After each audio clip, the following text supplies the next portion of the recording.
When it went like this, say oops, I got 19, now I'm coming saying bye, bye, bye. Hold up.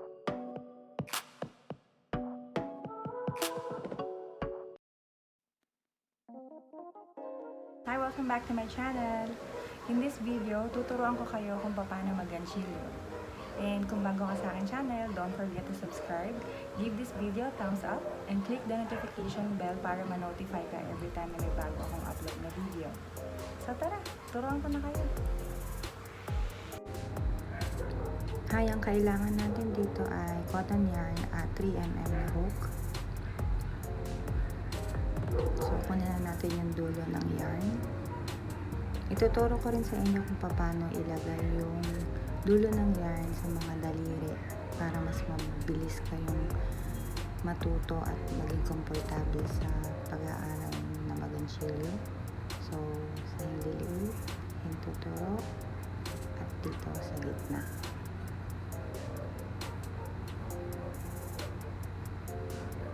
So, yan.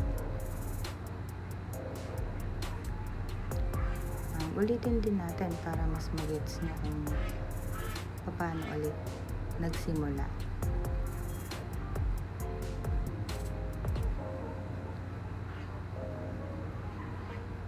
Yan.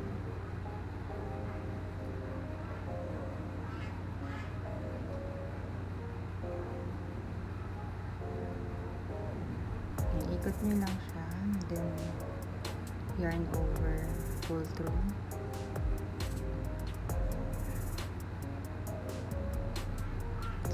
Ang sunod natin gagawin ay yung method na to, tinatawag na chain. So, yarn over, pull through, yarn over, pull through. So, mag-count lang tayo ng 1 hanggang 20 na chains.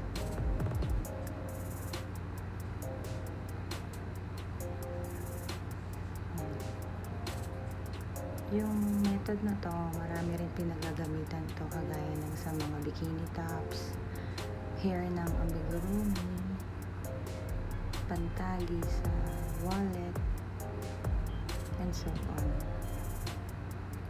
So, pakita ko lang sa inyo.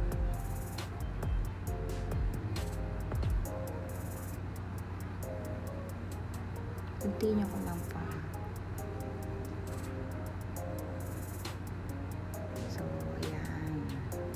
Tawag sa method na to ay chain.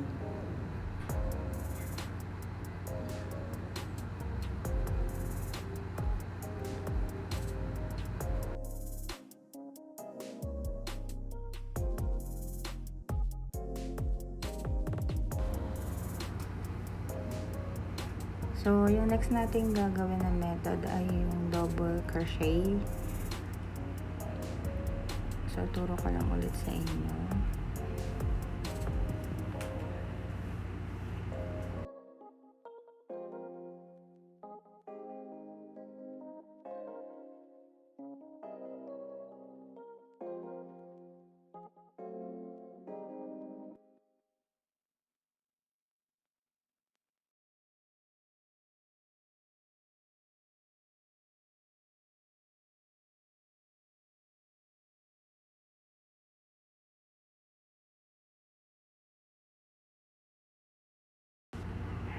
So, dito kailangan lang ulit natin magbuhol, ikot, yarn over, pull through.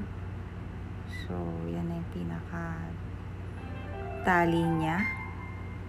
Tapos, mag-chain tayo ng 1 hanggang 20. Kasi doon natin iikot yung double crochet. So, continue ko lang po ito.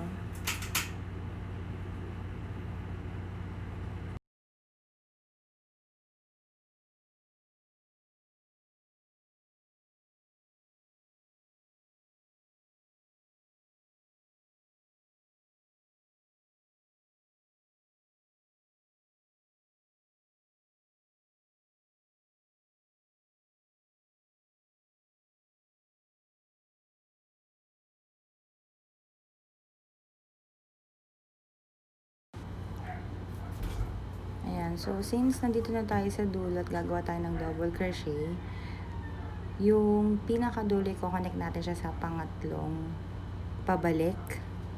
So, yarn over, pull through, labas ulit, kuha ulit, then labas.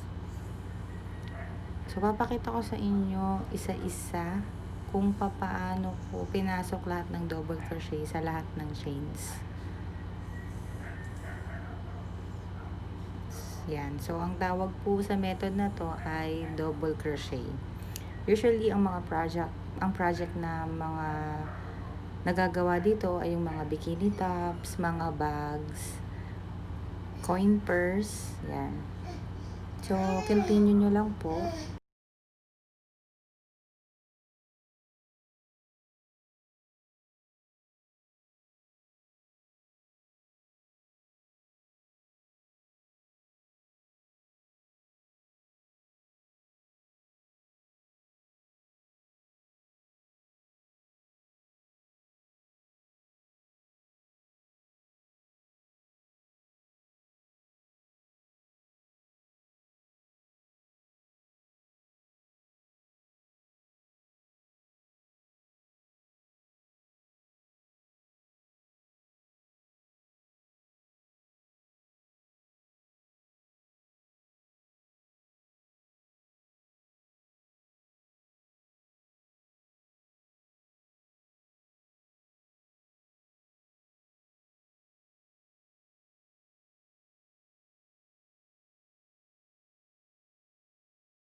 Ay, since tapos na tayo sa paghihilera ng double crochet sa chains, pwede na natin siyang i-cut.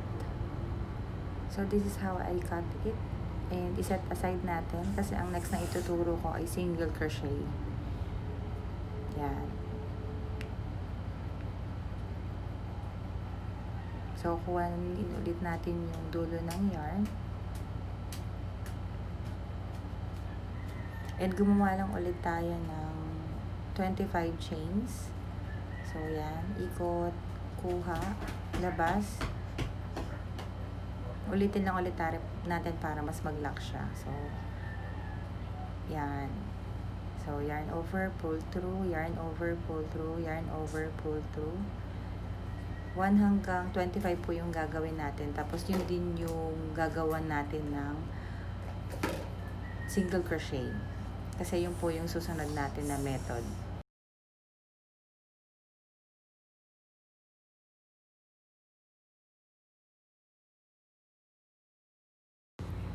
So, yan. Since tapos na tayo sa chains, bumalik lang ulit tayo sa pangatlong chain pabalik.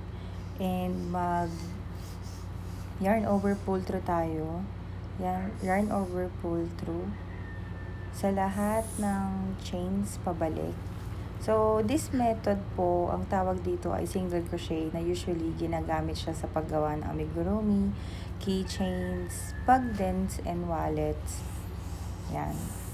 So, tignan nyo na lang po kung paano ko gawin hanggang dun sa makarating tayo sa dulo.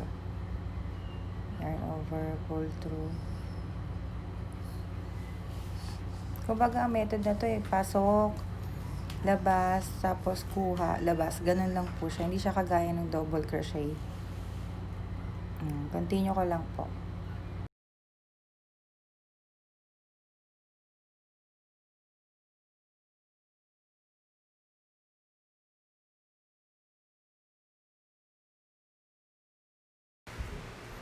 Yan. So, ngayon, since patapos na tayo, ibuhol lang natin siya, then cut na lang ulit natin. Tapos, saka natin ulit siya iset aside. Then, the third method na gagawin po natin ay yung double half crochet. So, yan. Kunin na lang po muna ulit natin yung dulo ng yarn. Ibuhol natin ng maayos sa ating daliri. Yan. Buhol. Tapos, kailangan po ulit natin gumawa ng chains. 1 hanggang 25 chains po. Kasi dun ko rin ipapakita kung paano ibalik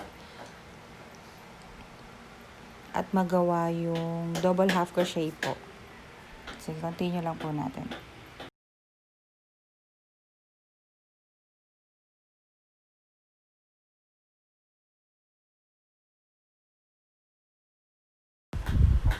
So, ayan, since tapos na tayo, dun sa pinaka pangatlong chain pabalik, mag yarn over, pull through tayo. Yarn over, pull through out. So, yan po yung double half crochet. So, yarn over, pull through out, yarn over, pull through out. So, yan po yung double half crochet. So, as you can see, para siyang kagaya ng double crochet, pero this time, much easier siya kasi parang hinaf lang natin yung double crochet. Yan. So, yarn over, pull through out, yarn over, pull through, kuha out. Yan. So, yan po yung double half crochet. Tingnan nyo na lang po kung paano ko siya gawin. Yan.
So, tapos na po tayo. Bali, ang method na nagawa natin ay double crochet. Yan, ganito po siya kalalaki. Yan. Ang sumunod po ay yung single crochet. Yan. And yung double half crochet.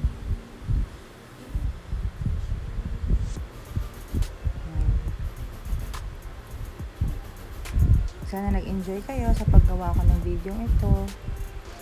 So, sa lahat po ng method na to, ito po yung makakatulong sa inyo sa pag-start nyo sa paggaganchilyo.